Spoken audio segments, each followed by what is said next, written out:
धन्यवाद, धन्यवाद, धन्यवाद। सच्चे जीवित और महान सामर्थी परमेश्वर, आपका हृदय से धन्यवाद करते हैं उस महान प्रेम और उस अनुग्रह के लिए प्रभु, जो आपने अपने पुत्र के बलिदान के द्वारा इस संसार में प्रकट किया और हमारे पापों के लिए एक सिद्ध बलिदान किया। अपने ही एकलौते पुत्र को, जो निष्पाप था, जो पाप से अज्ञात था, हमारे पापों के लिए उसको बलि किया, ताकि उसमें होकर हम परमेश्वर की धार्मिकता हमारे जीवन में हो। हमारी धार्मिकता तो यीशु मसीह है, जो हमारे पापों के लिए मारा गया। हम धन्यवाद करते हैं कि सुसमाचार में जब हम सहभागी हो जाते हैं, संभागी हो जाते हैं, हम पार्टिसिपेंट बन जाते हैं। यीशु मसीह की मृत्यु में उसके साथ हम मारे गए और उसके साथ हम दफन किए गए। तो ये निश्चय है कि उसके दोबारा आने पर हमारा शरीर का पुनरुत्थान अवश्य होगा और हम पुनरुत्थान की देह में उसके साथ प्रकट किए जाएंगे। हम प्रभु आपका हृदय से धन्यवाद करते हैं उस सच्चे सुसमाचार के लिए, जो हमारे जीवन में पूरा होता है, और इसीलिए हम लोग आपकी उपस्थिति में अपने आप को समर्पित करते हैं कलीसिया को, और कलीसिया जो मसीह की देह है उसका अंग बनने के लिए हमने अपने आप को समर्पण किया है, और हमारा समर्पण परमेश्वर की महिमा का कारण हो, और सारी महिमा उस महान परमेश्वर को मिले जिसने हमारे लिए मृत्यु से पुनरुत्थान के लिए एक ऐसा मार्ग बनाया है जिसके द्वारा हर व्यक्ति, चाहे कोई भी हो, जो विश्वास करे वो उद्धार पाए और प्रभु में वो स्वर्ग के राज्य का वारिस बने और परमेश्वर की महिमा का कारण बने। धन्यवाद के साथ इस प्रार्थना को प्रभु यीशु मसीह के पवित्र नाम से मांगते हैं, आमीन। सबको जय मसीह की। हम परमेश्वर का बहुत धन्यवाद करते हैं क्योंकि वो महान सामर्थी और अद्भुत कार्य करने वाला परमेश्वर है। जैसा कि हम लोग बपतिस्मे के विषय में गहराई से इस बात की पड़ताल कर रहे हैं और बाइबल से इस बात को, इस सत्य को प्राप्त कर रहे हैं कि बपतिस्मा का असल में मतलब क्या है और ये हमारे जीवन में कैसे पूरा होता है। हम लोगों ने अब तक जो कुछ भी अध्ययन किया, इस अध्ययन पर एक फाइनल मोहर परमेश्वर के वचन की लगनी चाहिए, और इसलिए आज हम आपके साथ बाइबल में बपतिस्मे का क्या अर्थ है इस पर अध्ययन करेंगे, और बपतिस्मे को बाइबल के डिजाइन पैटर्न के रूप में हम समझेंगे। और यह शुरू होता है उत्पत्ति से। उत्पत्ति से एक पैटर्न चल रहा है और वो पैटर्न में हमको देखना पड़ेगा कि बपतिस्मे का अर्थ क्या आता है। बपतिस्मे का मतलब होता है यानी बाइबल के पैटर्न में अगर देखेंगे तो आपको यह पता चलेगा, अच्छा बपतिस्मे का ये मतलब है। बपतिस्मे के कई मीनिंग्स भी हैं और हम जब यहां से चलेंगे उत्पत्ति से, तब हमको ज्यादा साफ साफ पता चलेगा बपतिस्मे का मतलब क्या होता है। बपतिस्मा यीशु मसीह के अनुयायियों के बीच सदियों से बहस का विषय रहा। या आप किसी भी डिनोमिनेशन में जाएंगे, सबका अपना अपना बपतिस्मा है। हर डिनोमिनेशन का अपना बपतिस्मा है। हाँ, बाइबल बपतिस्मे के बारे में क्या कहती है, यह बहुत गंभीर प्रश्न है। बाइबल में बपतिस्मे का क्या अर्थ है? बाइबल में बपतिस्मा शब्द को बेहतर ढंग से समझने के लिए हमें एक डिजाइन का, एक पैटर्न का पता लगाना होगा जो पूरी बाइबल में चलता है। ये पूरी बाइबल में उत्पत्ति से चल रहा है। डिजाइन पैटर्न, दोहराए गए चित्र। डिजाइन पैटर्न का मतलब है दोहराए गए चित्र, विचार या घटनाएं हैं जो बाइबल की कहानी में अलग अलग कहानियों के माध्यम से बुने जाते हैं। वे मुख्य तरीके हैं जिनसे बाइबल के लेखक बाइबल के सैकड़ों कहानियों को एकीकृत करते हैं और हर पैटर्न का एक मुख्य विषय विकसित करते हैं जो यीशु की ओर ले जाता है। बाइबल की आप पुराने उत्पत्ति से लेकर आप चलते हैं और प्रकाशित वाक्य तक, सारी बातें यीशु मसीह पे ले जाके खड़ा करने के लिए। बपतिस्मा कोई ऐसी चीज नहीं है कि आपने स्वयं कुछ कर लिया और आप परमेश्वर के राज्य के वचन, ना, सवाल ही नहीं उठता। परमेश्वर हमको ग्रहण करेगा तभी तो हम ग्रहण किए जाएंगे, और जब हम परमेश्वर के वचन के अनुसार कुछ करेंगे तो परमेश्वर का आत्मा हमको ग्रहण करेगा। हम कुछ भी अपनी इच्छा से करेंगे तो कुछ थोड़ी ना होगा। जिस पैटर्न या डिजाइन का पता लगाने हम जा रहे हैं वो है परमेश्वर द्वारा अपने लोगों को जल के माध्यम से उद्धार प्रदान करने का एक पैटर्न। जल के माध्यम से उद्धार का यह विषय यीशु के बपतिस्मे की कहानियों और प्रारंभिक मसीहत में बपतिस्मे के विकास की ओर ले जाता है। अब इसको हम लोग आज शुरू करते हैं। आज हम पुराने नियम का से इस पैटर्न को देखेंगे और कल हम नए नियम से देखेंगे। ये बड़ा विषय है। ये पैटर्न शुरू होता है उत्पत्ति के पहले अध्याय में। दुनिया का एक मौलिक चित्र प्रदान करता है उत्पत्ति का पहला अध्याय। परमेश्वर अलग अलग काम करके अव्यवस्था में व्यवस्था लाता है।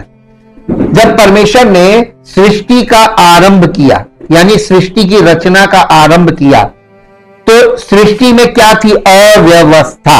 अव्यवस्था को आप इंग्लिश में क्या बोलेंगे? एक वर्ड है लॉलेसनेस।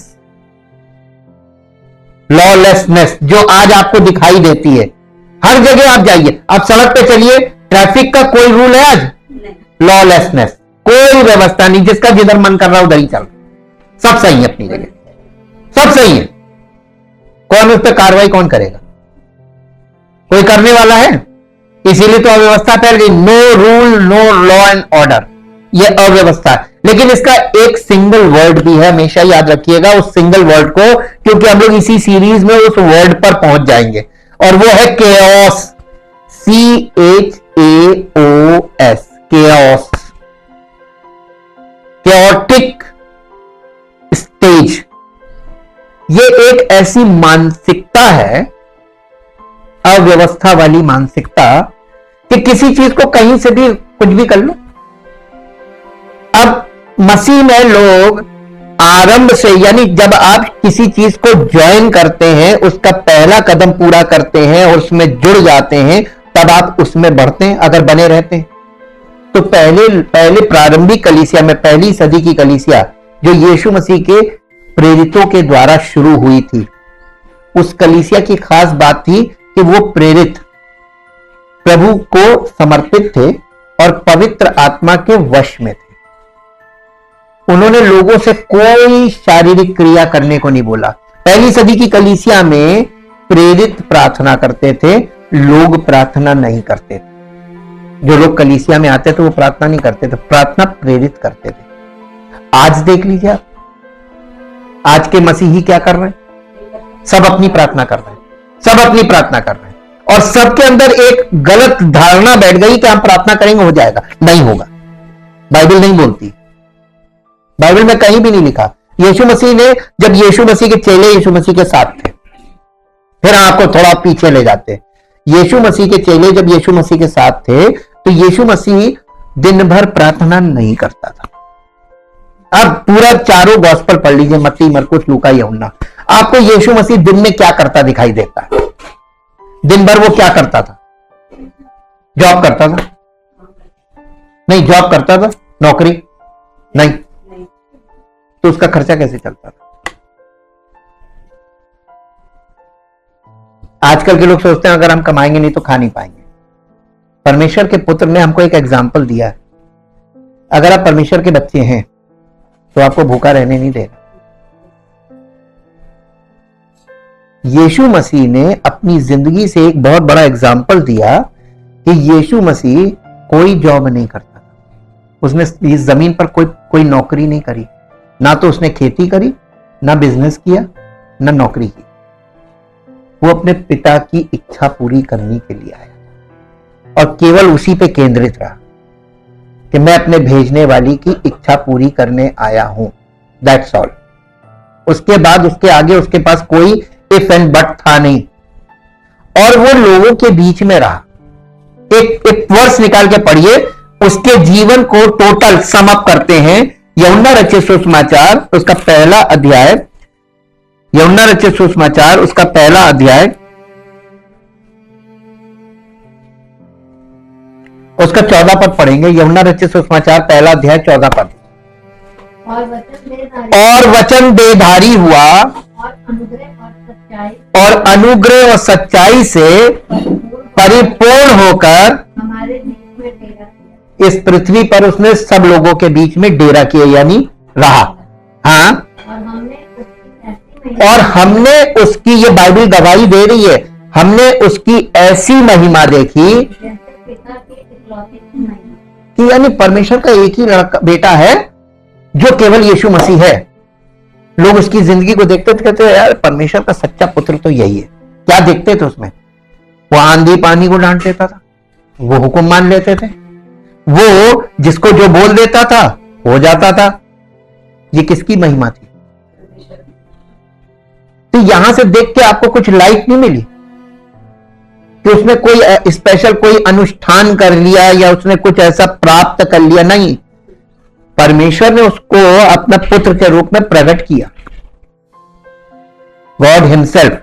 तो यहां पर जो उसके बारे में लिखा है, ये महिमा के वचन, ये क्यों लिखे हैं? उसने कुछ नहीं किया फिर भी परमेश्वर की महिमा हुई, क्योंकि दुखी लोग उसके पास आते थे, बीमार उसके पास आते थे, वो बीमार जो इलाज कराने के लिए जिनके पास पैसा ही नहीं। पहली बात, उस जमाने में मेडिकल इतना एडवांस था ही, लोगों के पास ऑप्शंस थे ही नहीं मेडिकल में। तो बीमारियां जो थी वो लोगों को जान से मार देती थी। तो बिना दवाई के लोग चंगे कैसे होते? जब यीशु मसीह के पास आते थे, परमेश्वर की महिमा थी वो बीमारों को, और यीशु मसीह ने किसी बीमार को चंगा नहीं किया। मालूम क्या होता था? जब वो उसके पास आते थे इस विश्वास से कि अगर ये चाहेगा तो हो जाएगा, ये विश्वास होता था। और जब वो इस विश्वास के, ये आशा थी कि अगर हम इस यीशु मसीह के पास चले गए तो वो देखो, कल उसने उसको ठीक कर दिया, आज मुझे ठीक कर देगा। चर्चा होती थी ना जब लोग चंगाई पाते थे, अरे प्रभु यीशु मसीह के पास गए तो उन्होंने चंगा कर दिया। लेकिन आप यीशु मसीह के शब्द सुनिए, वो कहता था तेरे विश्वास ने तुझे चंगा किया। तो चंगाई काहे से मिलती थी? किसके? लोग विश्वास से उसके पास आते थे कि प्रभु चाहेगा तो हम चंगे हो जाएंगे, और उनका यही विश्वास पूरा हो जाता था। जब यीशु मसीह के पास वो जाते थे तो कहता था, क्योंकि यीशु मसीह उनसे प्रश्न करता था। उसके पास कोई लोग आए 10 कोढ़ी और कहने लगे, हे दाऊद की संतान हम पर दया कर। उसने कहा कि तुम क्या चाहते हो मैं तुम्हारे लिए करूं? उसने कहा कि यदि तू मुख से कह दे, जो कहेगा वो हो जाएगा, क्योंकि हमें मालूम है कि तू परमेश्वर का पुत्र है। तो ये विश्वास करना कि यीशु मसीह परमेश्वर का पुत्र है, इतना ही काफी था।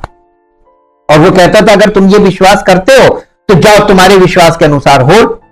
अब आप एक बात बताइए, अगर उन्होंने प्रभु यीशु मसीह को परमेश्वर का पुत्र नहीं माना, तो जब वो उनके, यीशु मसीह ने तो ऐसी बात बोल दी, जा तेरे विश्वास के अनुसार हो। तो अगर वो विश्वास प्रभु यीशु मसीह पर नहीं, यानी परमेश्वर का पुत्र है, ये वाला विश्वास नहीं है, तो उनको चंगाई मिलेगी? नहीं मिलेगी। लेकिन अगर उन्होंने वास्तव में यही विश्वास किया है तो वो जाएंगे और रास्ते में चंगे हो जाएंगे। ऐसा हुआ, इंसिडेंट लिखे हुए हैं। इसलिए हमको ये देखना है कि कोई चमत्कारी शक्ति नहीं है, ये प्रभु का अनुग्रह है, पिता का प्रेम, प्रभु यीशु मसीह का अनुग्रह, जो साधारण लोगों में एक राई के दही, लिखा है ना राई के दाने, यीशु मसीह का यदि तुम राई के दाने के बराबर भी विश्वास करोगे और पहाड़ से कहोगे कि उखड़ जाओ समुद्र में जा, पर वो तुम्हारी सुन लेगा। लेकिन संदेह नहीं करना, शक नहीं करना, विश्वास से। और मालूम है आज इंसान के पास राई के दाने के बराबर भी विश्वास नहीं, इसलिए कुछ नहीं हो रहा। एक पैटर्न जो आज हम देखेंगे वो पैटर्न ये है कि अव्यवस्था में व्यवस्था। परमेश्वर ने अब जो सृष्टि की रचना शुरू करी तो सृष्टि बेडौल और सुनसान थी, लिखा है ना उत्पत्ति पहला अध्याय पहला और दूसरा पद पढ़िए। पहला और दूसरा पद बहुत इंपॉर्टेंट है। कहां से उसने किस दशा से काम शुरू किया? आदि में परमेश्वर ने आकाश और पृथ्वी की सृष्टि की।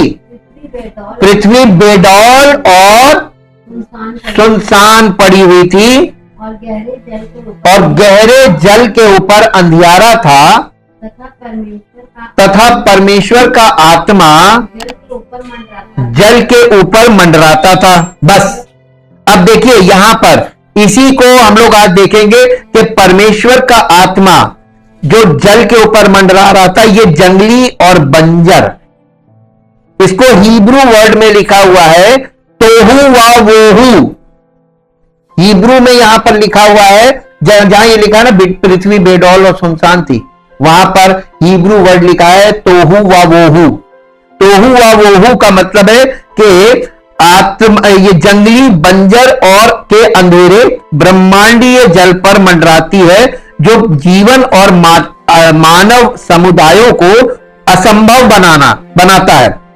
परमेश्वर अंधेरे अराजक जल को अलग करता है और वो एक ऐसा स्थान बनाता है जहां जीवन पनप सकता है।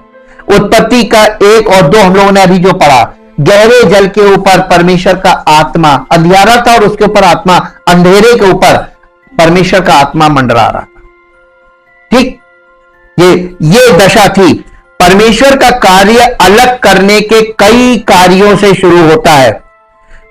वो प्रकाश को अंधकार से अलग करता है। उत्पत्ति 1 अध्याय उसका 3 पद पढ़िए। 1 अध्याय 3 पद। जब परमेश्वर ने कहा उजियाला हो, तो उजियाला हो गया। और परमेश्वर ने उजियाले को देखा कि अच्छा है। क्या किया? अंधेरे को उजियाले से अलग किया। अब क्या चीज हो गया? एक तरफ अंधेरा, एक तरफ उजियाला। आज भी पृथ्वी पर देखिए, आधी पृथ्वी पे उजियाला होता है, आधी पृथ्वी पर अंधेरा होता है। ये परमेश्वर ने किया, उजियाले को अंधियारे से अलग किया। अलग किया पे ध्यान दीजिएगा, अलग किया। और परमेश्वर ने उजियाले को दिन और अंधियारे को रात कहा। बस, तथा सांझ हुई और भोर हुई। इसी प्रकार पहला दिन हो गया। तो देखिए उत्पत्ति में जहां पर परमेश्वर इस सृष्टि का निर्माण कर रहा है, पहली बात वहां रात और दिन हो ही नहीं रहे, वहां सुबह और शाम हो रही थी।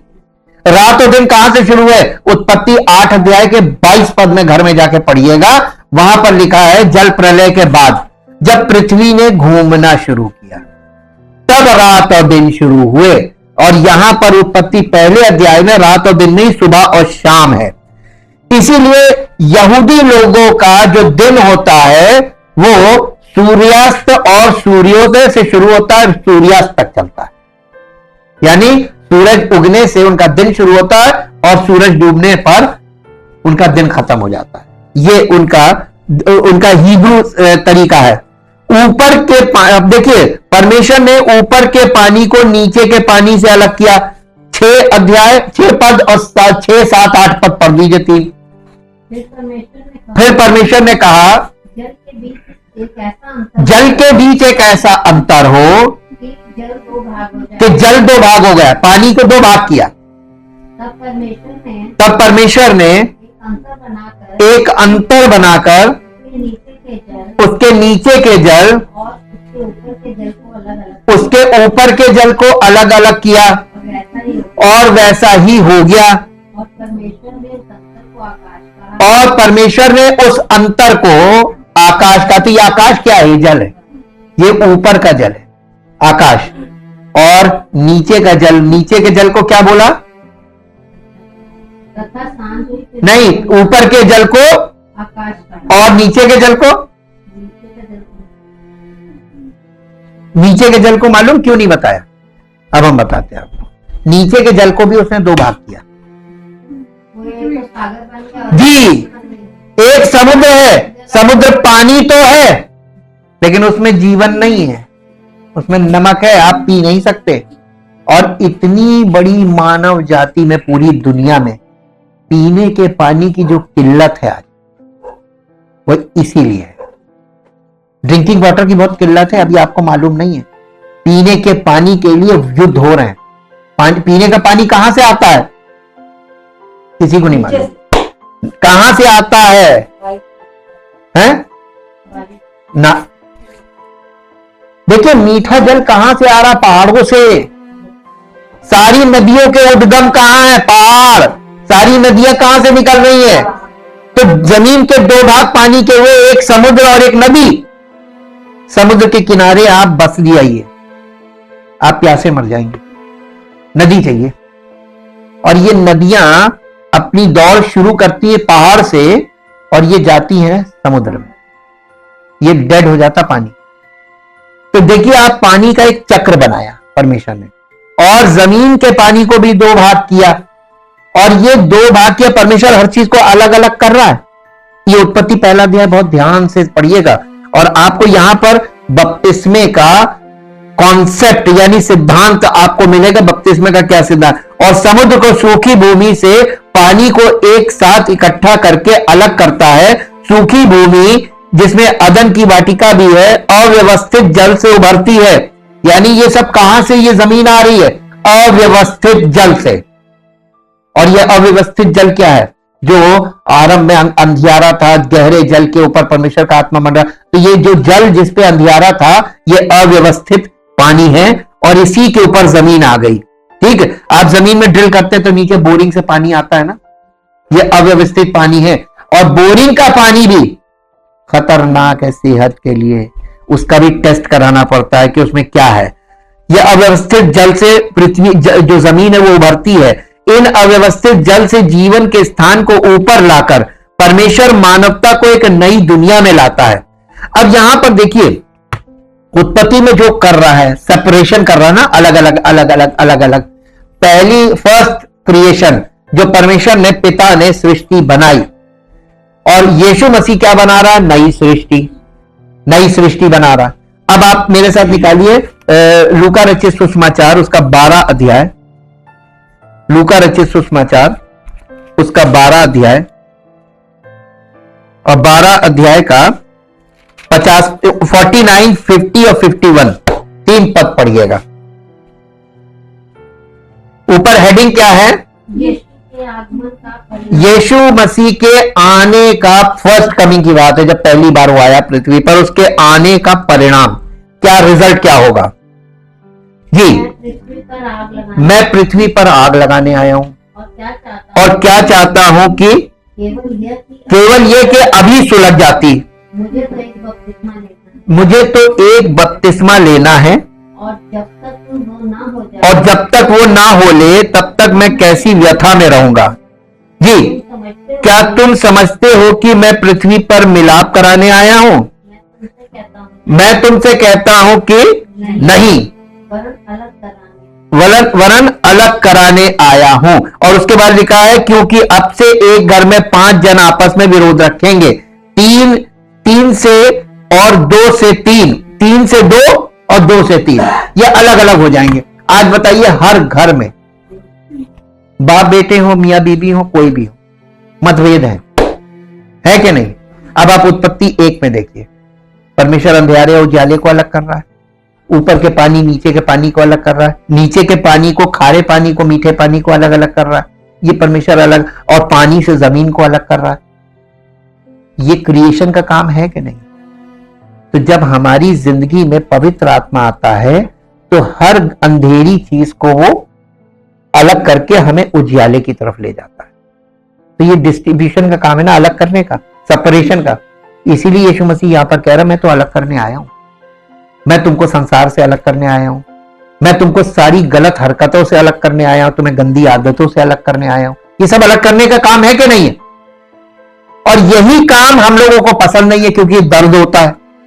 अब देखिए, लेकिन उत्पत्ति 3 अध्याय में मानवता की दुनिया में फिर से अराजकता फैलती है, और हम जो देखना शुरू करते हैं वो परमेश्वर द्वारा पानी को अलग करने के पैटर्न की पुनरावृत्ति है। हालांकि अलग करने के कार्यों के माध्यम से व्यवस्था बनाने के बजाय अब हम देखते हैं कि परमेश्वर पानी से गुजरने के लिए एक अवशेष को बचाते हैं। यह अवशेष अब तक एक नई सृष्टि में निवास करने के लिए दूसरी तरफ से, एक तरफ से जाएगा, दूसरी तरफ से निकलेगा। यह पैटर्न ईश्वर के उद्देश्य से शुरू होता है, लेकिन जब मानवता इस उद्देश्य को बाधित करती है तो यह पैटर्न बचाव का कार्य बन जाता है। हिब्रू बाइबल यानी पुराने नियम को हिब्रू बाइबल बोलते हैं। हिब्रू बाइबल में या पुराने नियम में पैटर्न, नो नूह के समय में हम आते हैं। नूह जल के माध्यम से अपने लोगों को मुक्ति प्रदान करने वाले परमेश्वर का नमूना। उत्पत्ति 6 अध्याय से उत्पत्ति 8 अध्याय में बाढ़ की कहानी है, जल प्रलय की। हाँ, कहानी के अराजक जल के साथ फिर से प्रकट होता है। बाढ़ को या उस जल प्रलय को विनाश की स्थिति के रूप में प्रस्तुत किया गया है। ब्रह्मांडीय गहरे पानी के झरने फूट गए और स्वर्ग की खिड़कियां खुल गई, यानी लिखा है ना, स्वर्ग के झरोके परमेश्वर ने खोल दिए। झरोके का मतलब खिड़कियां खुल गई, जिससे सृष्टि के दूसरे और तीसरे दिन उलट गए।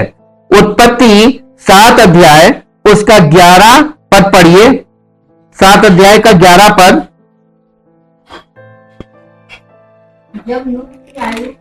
जब नूह की आयु के 600वें महीने के 600वें वर्ष के दूसरे महीने का 17वां दिन आया। उसी दिन बड़े गहरे समुद्र के सब सोते फूट निकले और आकाश के झरोके खुल गए। और वर्षा 40 दिन और 40 रात निरंतर पृथ्वी पर होती रही। ठीक उसी दिन नूह अपने पुत्र शेम, हाम और यपेत और अपनी पत्नी और तीनों बहुओं समेत। हाँ, अब ये आप घर में पूरी लिस्ट पढ़ लीजिएगा, जितने जानवर परमेश्वर ने नियुक्त किए थे उन जानवरों के साथ उसमें प्रवेश करता। प्रत्येक प्राणी पृथ्वी के चेहरे से या पृथ्वी फेस ऑफ द अर्थ, पृथ्वी के ऊपर से मिट गया, जिससे सृष्टि के 5वें और 6ठे दिन के सभी निवासी नष्ट हो गए। उत्पत्ति 7 अध्याय का 22 और 23 पद पढ़िए। उत्पत्ति 7 अध्याय का 22। हाँ, जो स्थल पर थे यानी जमीन पर थे, उनमें से जितनों के नथनों में जीवन का श्वास था सब मर मिटे। सबको मिटा दिया परमेश्वर ने। और क्या मनुष्य, क्या पशु, क्या रेंगने वाले जंतु, क्या आकाश के पक्षी, जो भूमि पर थे, सब पृथ्वी पर से मिट गए। केवल नूह और जितने उसके संग उस जहाज में थे वे ही बचे। बाकी सब खत्म कर दिया परमेश्वर ने। जहाज ने बचाया नहीं। जहाज का कॉन्सेप्ट कहां से आया था? परमेश्वर ने करा था ना, 120 साल का समय दिया था जहाज बनाने के लिए। लेकिन परमेश्वर नूह को याद करता है। 8 अध्याय का पहला पद पढ़िए। 8 अध्याय, उत्पत्ति 8 अध्याय का पहला पद। परंतु परमेश्वर ने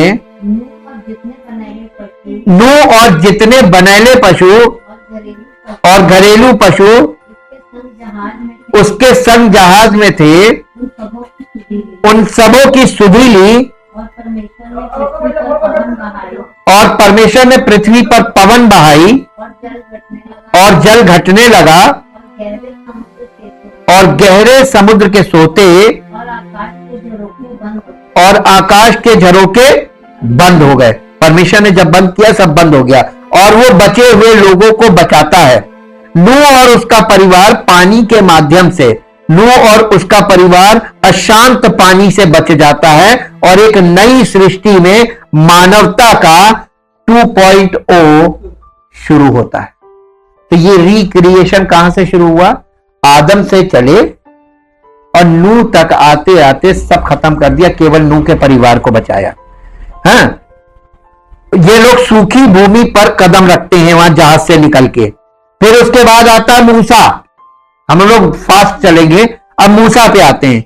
हम इस पैटर्न को बाइबल की सबसे प्रसिद्ध कहानियों में से एक में फिर से देखते हैं निर्गमन में। निर्गमन की पुस्तक में हमें मूसा से परिचय कराया गया है, जिसे एक जहाज में मृत्यु के पानी के माध्यम से फिरौन के घर पहुंचाया गया। आप कहेंगे हैं कब? निर्गमन की पुस्तक 2 अध्याय निकालिए।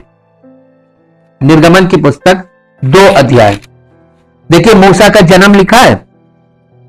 अब मूसा के जन्म इसमें है, आप 4-5 पद तक पढ़ लीजिए, 1 से 5। हाँ, 2 का। लेवी के घराने के एक पुरुष ने एक लेवी वंश की स्त्री से विवाह कर लिया। वो स्त्री गर्भवती हुई और उसके एक पुत्र उत्पन्न हुआ, और ये देखकर कि वो बालक सुंदर है, उसे 3 महीने तक छिपा रखा।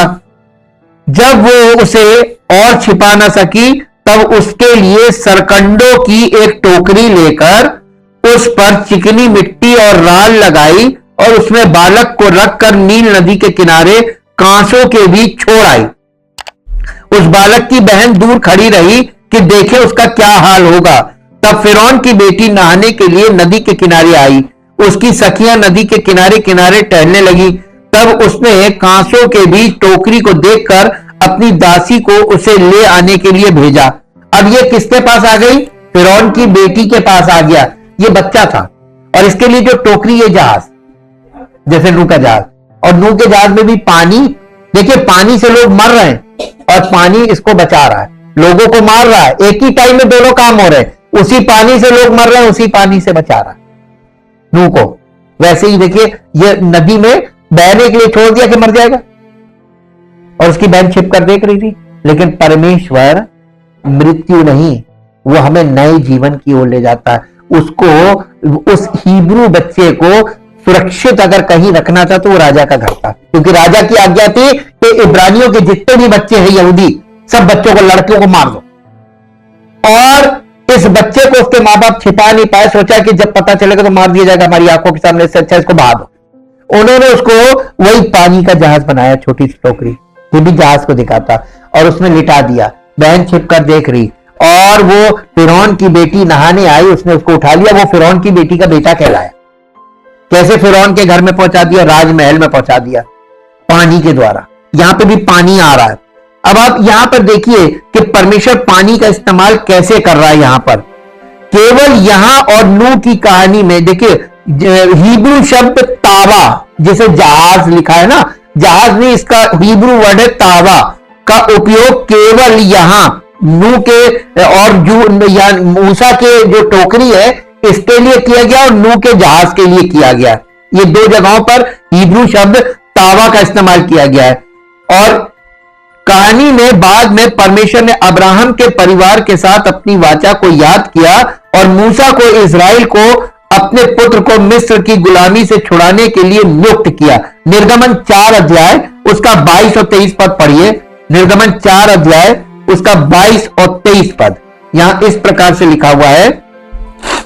और तू फिरौन से कहना, यहोवा यूं कहता है, इस्राएल मेरा पुत्र वरन मेरा जेठा है, इस्राएल मेरा पुत्र वरन मेरा जेठा है, और मैं जो तुझसे कह चुका हूँ और मैं जो तुझसे कह चुका हूं कि मेरे पुत्र को जाने दे, कि मेरे पुत्र को जाने दे, वो मेरी सेवा कि करे, वो मेरी सेवा करे, और तूने अब तक उसे जाने नहीं दिया। और तूने अब तक उसे जाने नहीं दिया। इस कारण मैं अब तेरे पुत्र वरन तेरे जेठे को घात करूंगा। ये मूसा को, ये किसको बोला जा रहा है? नहीं, फिरौन से कहना, यहोवा यूं कहता है कि इस्राएल मेरा पुत्र वरन मेरा जेठा है। जेठा का मतलब क्या होता है? पहलौठा। इस्राएल पूरा नेशन, इस्राएल राष्ट्र, एक सिंगुलर बात कर रहा है। इस्राएल परमेश्वर का पहलौठा है। ठीक समझ में आ रहा ना? और कलीसिया, कलीसिया मसीह की दुल्हन है, सिंगुलर, सिंगुलर है। दुल्हन एक ही होती है ना। तो कलीसिया में जितने भी लोग हैं वो सब मसीह की देह बनते हैं, यानी मसीह की दुल्हन। एक देह, एक देह बनना है। तो जैसे इजराइल को वो एक देह बनाना मांग रहा था, वैसे ही कलीसिया को एक देह बना रहा। देखिए कॉन्सेप्ट दोनों जगह सेम है ना। इजराइल एक देह बन नहीं पाया, पहलौठा नहीं बन पाया। तो प्रभु यीशु मसीह इजराइल में से एक ही यहूदी, वो भी परमेश्वर का इकलौता पुत्र, प्रभु यीशु मसीह पहलौठा बन गया, इसीलिए उसे इकलौता बोला गया। और वो इकलौता है। उसके बाद दुल्हन भी एक ही होगी, ढेर सारी नहीं होंगी। यहां पे हमको पैटर्न दिखाई दे रहा है ना, आप देखेंगे, क्योंकि यीशु मसीह ने उससे क्या कहा था। मेरे साथ आइए जरा, ये वाली बात आपको देखनी पड़ेगी। यूहन्ना रचित सुसमाचार उसका 3 अध्याय में आ जाइए। यूहन्ना 3 अध्याय,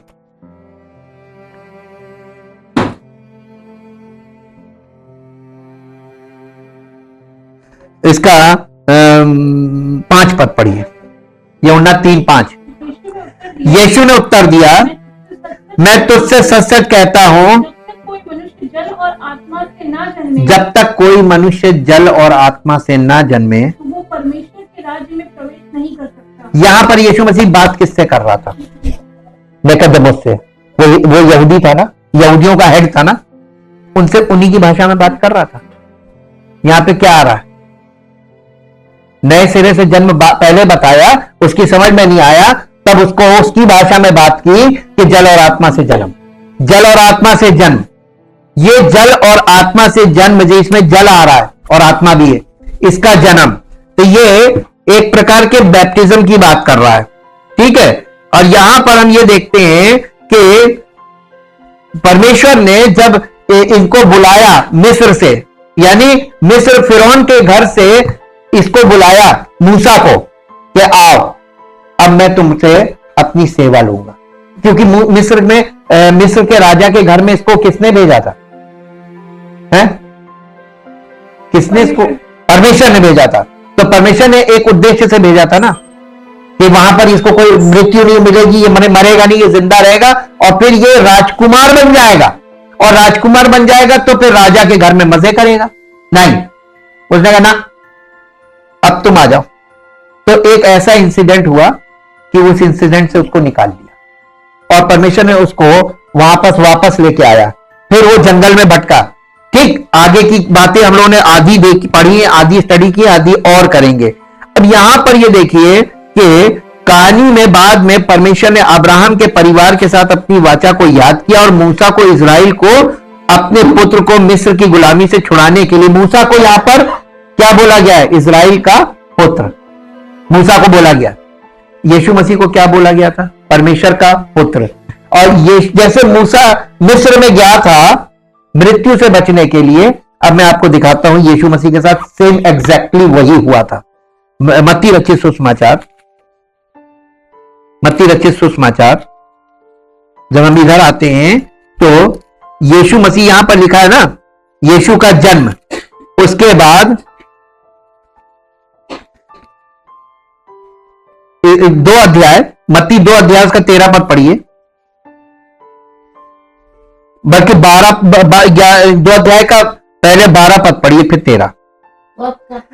तब स्वप्न में ये चेतावनी पाकर हेरोदेस के पास फिर ना जाना। ये कौन लोग हैं? ये वो ज्योतिषी लोग हैं जिन्हें वाइज मैन बोला गया था। ये राजमहल में पहुंच गए थे ना पूछते पूछते, तो उसने कहा यहां हमारे यहां तो कोई बच्चा पैदा नहीं हुआ। राजा ने कहा, तो कहना तुम जाओ पता लगाओ, अगर मिल जाए तो हमें बताना। काय के लिए? जान से मरवाने की। अब देखिए ये 12 पद के बाद लिखा मिस्र देश को जाना। अब ये 13 पद पढ़िए।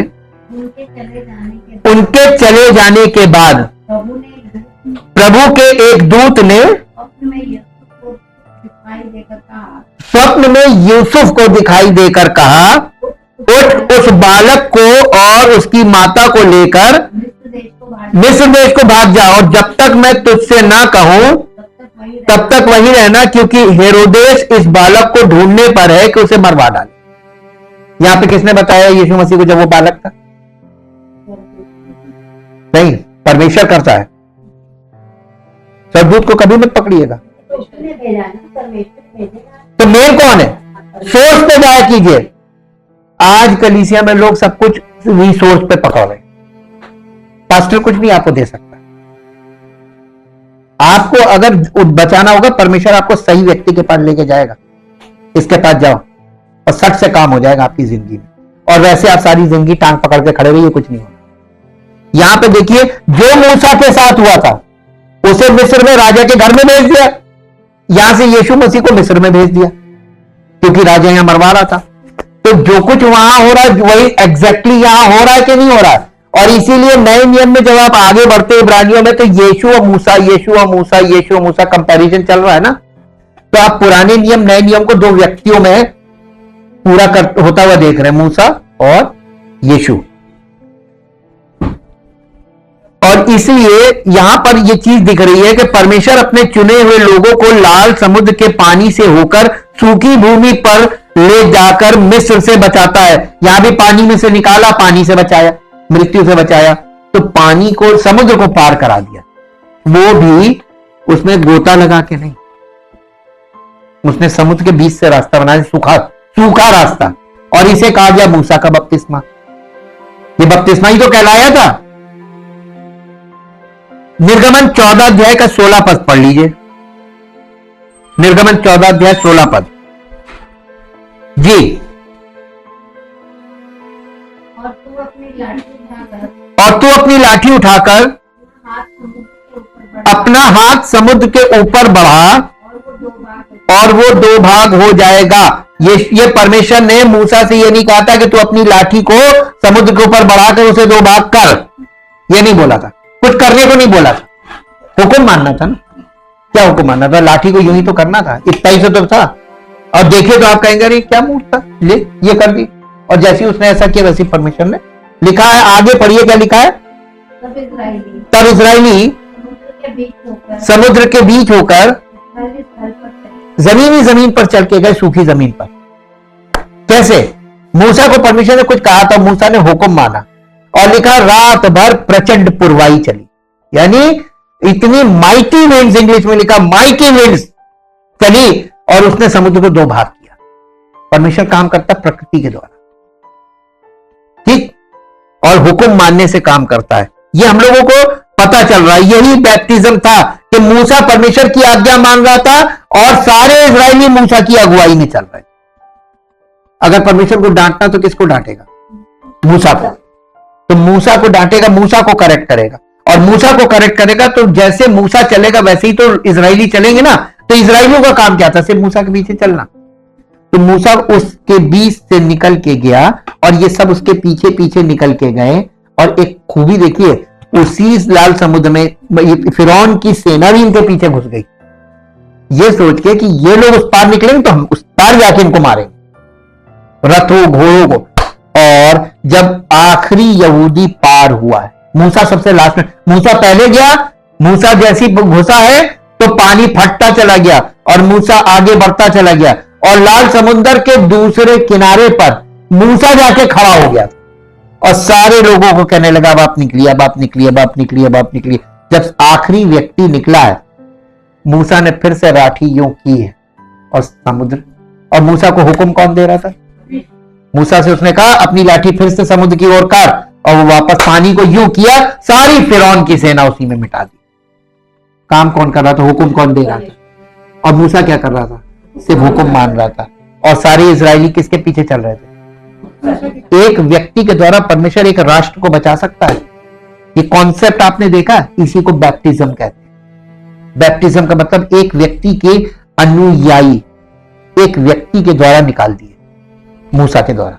तो क्या यीशु मसीह जो परम प्रधान परमेश्वर का इकलौता पुत्र है, उसकी हुक्म मानने से हम इस जीवन में, वर्तमान जीवन से उस आने वाले जीवन में प्रवेश नहीं करेंगे?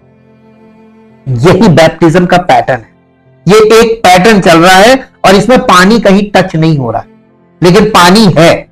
आरंभ से आपको पानी देखने को मिलेगा और फिर यहां से निकलकर इजरायलियों को पानी के माध्यम से गुलामी और मृत्यु से छुड़ाया जाता है और सिनै पर्वत पर वे पहुंचते हैं, जहां उन्हें उनके राष्ट्र के लिए परमेश्वर के प्रतिनिधि बनने के लिए आमंत्रित किया जाता है। फिर टाइम आ जाता है यहोशू का, मूसा का समय खत्म। हमने इस पे आपको डिटेल बता दिया है, आप नहीं है तो पीछे जाके सुनिए। पलायन के यहोशू के समय में पलायन के 40 साल बाद फिर से वही पैटर्न शुरू होता है। इजरायली रेगिस्तान में भटकते रहे और अब एक नई पीढ़ी वादा किए गए देश में प्रवेश करने की तैयारी कर रही है। इजरायली आखिरकार भूमि में प्रवेश करने से पहले यर्दन नदी पर रात बिताते हैं। हालांकि इजरायली खतरे में नहीं है, अब उनके पीछे फिरौन की सेना तो नहीं है, अब खतरे में नहीं है। फिर भी हम उद्धार का खाका या पैटर्न देखते हैं। परमेश्वर लोगों को जंगल से बाहर लाता है और वे एक बार फिर पानी के रास्ते उस जगह पर पहुंचते हैं जिसे परमेश्वर ने उनके लिए तैयार किया है। याजकों को वाचा का संदूक को यर्दन नदी के पार ले जाने का निर्देश दिया जाता है। यहोशू की पुस्तक 3 अध्याय, यहोशू की पुस्तक 3 अध्याय 3 अध्याय का 2, 3, 4 पद पढ़िए। 3 अध्याय का 2, 3, 4 पद, बल्कि आप पहले पद से पढ़ दीजिए 4 पद तक। यहोशू सवेरे उठा और सब इजराइलियों को साथ ले शित्तीम से कूच कर यरदन के किनारे आया और वे पार उतरने से पहले वहीं टिक गए। और 3 दिन के बाद सरदारों ने छावनी के बीच जाकर प्रजा के लोगों को ये आज्ञा दी, जब तुमको अपने परमेश्वर यहोवा की वाचा का संदूक और उसे उठाए हुए लेवीय याजक भी दिखाई पड़े, तब अपने स्थान से कूच करके उसके पीछे पीछे चलना। वाचा के संदूक के पीछे पीछे चलना। और वाचा के संदूक उठाता कौन था? याजक लोग, प्रीस्ट, हाई प्रीस्ट होते हैं, हाई प्रीस्ट के बच्चे प्रीस्ट, ये प्रीस्ट लोग उठाते थे और उनके पीछे पीछे चलना। परंतु उसके और तुम्हारे बीच में 2000 हाथ के लगभग अंतर रहे। कितने हजार? आपको कुछ एक संख्या दिख रही है? कलीसियाई युग कितने समय का था? 2000 इतना अंतर रख के चलना, ये अगुवाई थी। वाचा का संदूक सबसे पहले याजक लेकर यरदन में उतरे थे और जैसे ही उनके कदम यरदन में पड़ते हैं पानी 2 भाग हो जाता है। किसने किया? ये वाचा का संदूक परमेश्वर की उपस्थिति थी और ये लोगों को मालूम था कि ये परमेश्वर की उपस्थिति वाचा के संदूक पर है, तो आगे कौन चलेगा? परमेश्वर और उसके याजक, और लोगों को पीछे गैप देकर सटे सटे नहीं चलना था उस जमाने में, क्योंकि उद्धार नहीं मिला था ना इनको। यीशु मसीह के द्वारा जो उद्धार है, आज तो आप सीधे परमेश्वर की उपस्थिति में, ये वाली चीज वहां पर नहीं देखने को मिल रही है।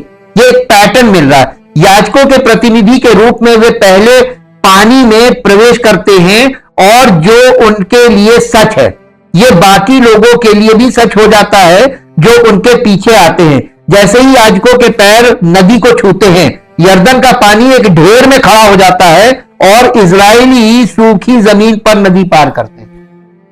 ये भी बपतिस्मा है। उस पार गए, कैसे गए? पानी में डूब के। देखिए, स्थली स्थल गए, ये नदी सूख जाती है और इजरायली सूखी जमीन पर नदी पार करते हैं। अब आ जाइए यशाया, भविष्यवक्ता यशाया भी अराजकता के पानी से उभरने वाले जीवन के रूपक का उपयोग करते हैं, लेकिन वो ऐसा इस तरह से करते हैं कि ये कल्पना भविष्य में एक मसीही राजा द्वारा निर्वासन से बचाव से जुड़ती है। वर्षों बाद इजराइल की कहानी में असफल राजाओं और विभाजित राज्यों के बाद भविष्यवक्ता यशाया ने विनाश और निर्वासन के बीच एक भविष्य के वायदे की बात कही। यशाया की पुस्तक उसका 11 अध्याय, उन्होंने कहा कि एक दिन आएगा जब दाऊद की वंशावली से एक नया राजा गरीबों को न्याय दिलाने के लिए आत्मा द्वारा संपन्न होगा। 11 अध्याय का 1 से 5 पद तक पढ़िए यशाया।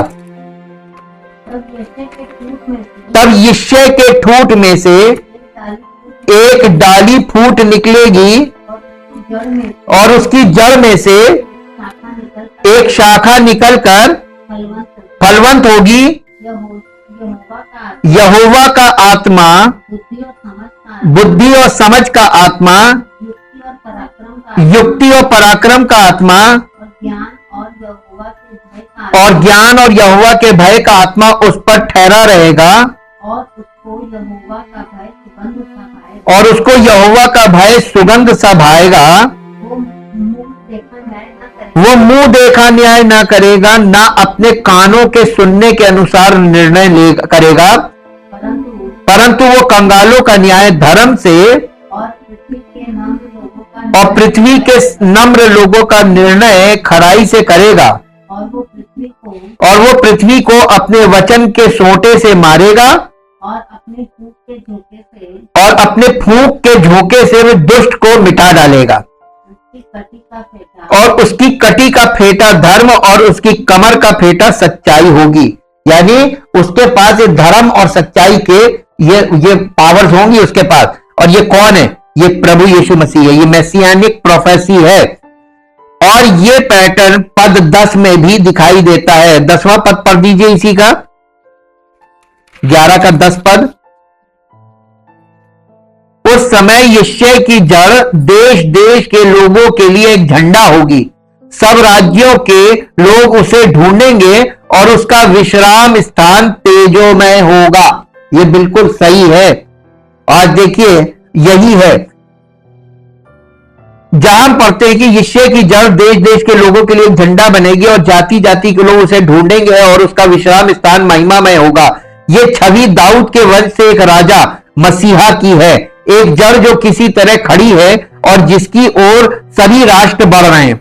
यह पैटर्न आगे की आयतों में भी उभर कर आता है, जहां निर्गमन और जल प्रलय की कहानियों की शब्दावली पुनः प्रकट होती है।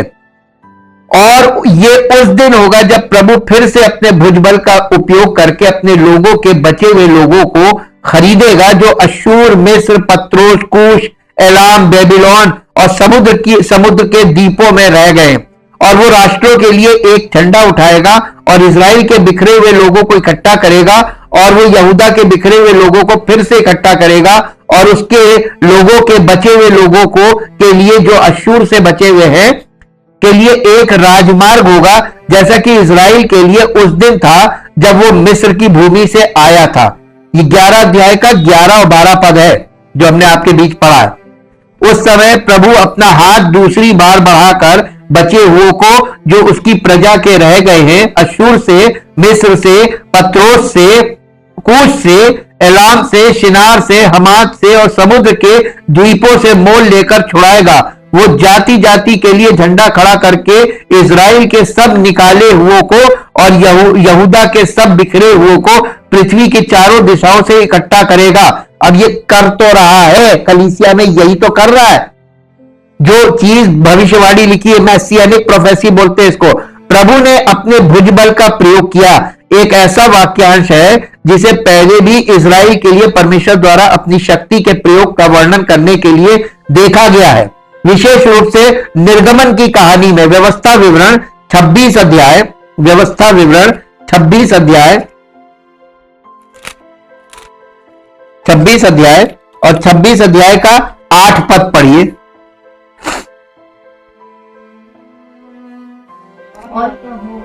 और यहोवा ने बलवंत हाथ और बढ़ाई हुई भुजा से अति भयानक चिन्ह और चमत्कार दिखलाकर हमको मिस्र से निकाल लाया।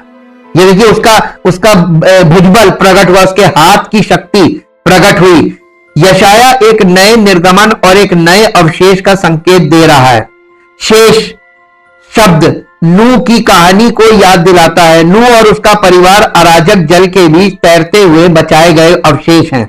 इसी तरह निर्वासन में इजरायली एक अवशेष है जो अश्शूर, मिस्र, पेट्रोस, कूश, एलाम, बेबीलोन और समुद्र के द्वीपों के समुद्र में तैर रहे हैं।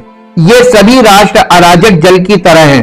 पानी की अवधारणा वास्तव में पूरी बाइबल में दुश्मनों के लिए एक रूपक बन जाती है। खासकर भजन संहिता 18 अध्याय उसका 15, 16, 17 पद पढ़िए। भजन संहिता 18 अध्याय, भजन संहिता का 18 अध्याय और उसका 15, 16, 17 पद। तब जल के नाले देख पड़े, तब जल के नाले देख पड़े और जगत की नींव प्रकट हुई। ये तो यहोवा तेरी डांट से, ये तो है यहोवा तेरी डांट से और तेरे नथनों की सांस की झोंक से हुआ। ये और तेरे नथनों की सांस की झोंक से हुआ।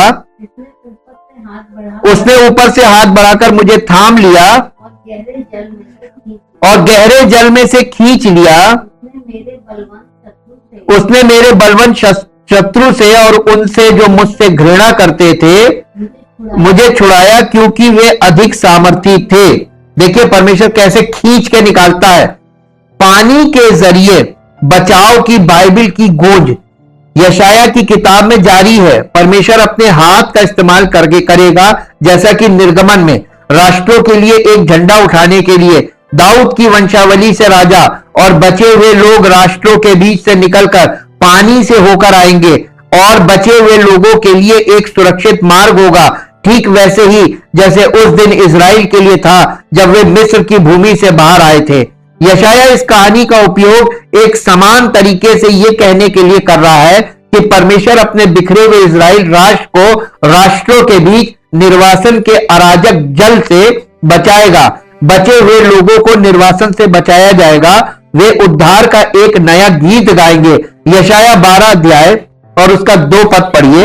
यशाया 12 अध्याय और उसका 2 पद।